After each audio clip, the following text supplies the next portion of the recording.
Сая гаруй иргэнтэй нийслэл Улаанбаатар хотын агаар хөрсний хэд бохирдлоос үүдээд олон таагүй асуудлууд араасаа гарсаар байгаа.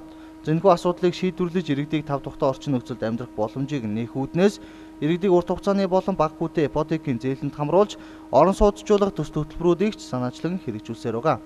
Гэсэн ч орон сууцнд амьдрах сонирхолтой ч урдчилгаа төлбөр болох 30% төлж байранд орж чадахгүй байгаа олон иргэд байгаа юм. Энэ манай иргэдийн амжиргааны баталгаачих төвшин доогуур орлогын өв хөөсөөр нь хэд хумигдмал нэгэсэндөө нийлэхүүдээ ядуурлын байдалтай байгаатай шууд холбоотой юм аа. Энэ хүрээнд засгийн газраас орон сууцны урьдчилгаа төлбөрийг 10% болгож үлдсэн 20%-д нь төрөөс баталгаа гаргаж өгөх байдлаар шийдвэрлэх ажлыг хэрэгжүүлэхээр болсон. Нэгэсэндээ засгийн газраас орон сууцны зээлийн урьдчилгаа төлбөрийг 10% болгоно гэх амлалтыг өгчихсөн хэрхэн яаж хэрэгжүүлэх тал дээр анхаарч ажиллана гэдгийг ч өмнө нь мэдэгдэж байсан удаатай. Ер нь бол 30%-аа хэвээр нь авч үлдээн урьдчилгаа. Гэхдээ энэ 30%-ыг нь тодорхой хэсгийг нь 20 хүртэлх хувь дээр нь засгийн газар бас их усүр санхүүгийнх нь энэ модельийг зөв тогтоож чадвал 20 хүртэлх хувь дээр нь бид нар бас дэмжлэг үзүүлээд явчих энэ болж байгаа бол гаргая. Гэхдээ бол ипотекийн зээл бол урт хугацаантай үйлчлэгээрээ үйлчлэнэ. Дараа нь бол айл өрх нь бол бас энэ 20%-ийнхаа баталгаануудынхаа асуудлыг урт хугацаандаа бас зохицуулаад явчих энэ хөтөлбөрийг бол засгийн газар бол барьж ажиллаж байгаа. Гэсэн ч энэхүү асуудал өнөөдөр нэг мөр шийдэгдээгүй, иргэдийн дунд ч нэлээдгүй хүлээлтийн байдалтай байгаа юм. Орон сууцны урьдчилгааг 10% болгох асуудал шийдэгдлээ гэх агуулгатай мэдээллүүдийг ч салбар хариуцсан сайд дараа нь мэдэгдэж байсан удаатай. Тэр ч утгаараа иргэд орон сууцны урьдчилгаа 10% төлөөд байрандаа орохоор өргөдөл хүсэлтүүдээ удаа дараа өгчихсөн ч хүлээж авахгүй нэг гомдлыг ирүүлсээр байгаа юм. Хүлээлттэй тэр арай нэг бодлоо хилээхгүй байх гэж бодоод байж байгаа шүү дээ. Хүүхдүүдийн нь бол орохоор манай хоёр ч хүүхэд яатсан байгаа. Харин ойртой нэг сурахгүй л байсан. 10% зээл одоо хүлээгээл яах лизнийг тий тэрийг л хүлээж чинь тэгээ энэ сарын сүүлчээр болно л гэж яригдчихсэн. Одоо яах вэ?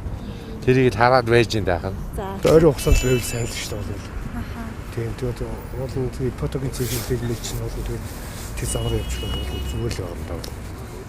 Тэгээд залуу осууч нь одоо өөрсдөө тэгээд байр савд орох гэсэн зөндөл байгаа шүү дээ. Тэр утгаараа л тэгвэл энэхүү асуудлаар барилга бот байгуулалтын яамнаас тодруулахад орон сууцны зээлийн урьдчилгаа төлбөрийг 10% болгох асуудал шийдэгдэх шатандаа явж байна. Ойрын хугацаанд шийдэгдэх байх гэсэн мэдээллийг өгсөн юм аа. Тодорхойлбол энэхүү асуудлыг шийдвэрлэхээр төрөөс 200 орчим тэрбум төгрөгийн санхүүжилт шаардлагадж байгаа. Гэсэн ч эдийн засгийн хүндрэлээс үүдээд энэхүү санхүүжилтийг бүтнээр нь гаргах боломжгүй болж нэлээдгүй цаг хугацаа алдсан.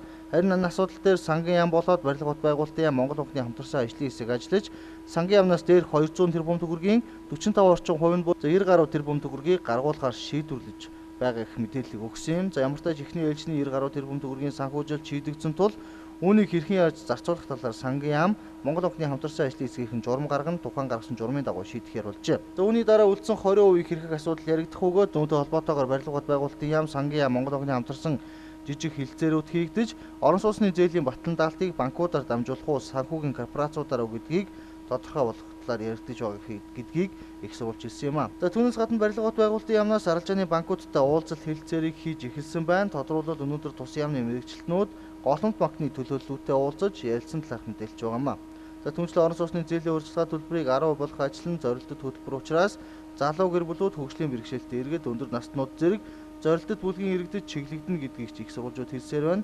Ямар ч тач удаан хугацааны турш хүлээлтийн байдалтай байгаа орон сууцны зээлийн урьдчилгааг 10% болгох асуудал нааштайгаар шийдэгдэж хэрэгжиж эхлэх хугацаанд өгчихсөн. Нэгсэндээ өнөө маргаашгүй болчихсон гэх мэдээллийг Алтан их сурвалжууд өгсөөр байна.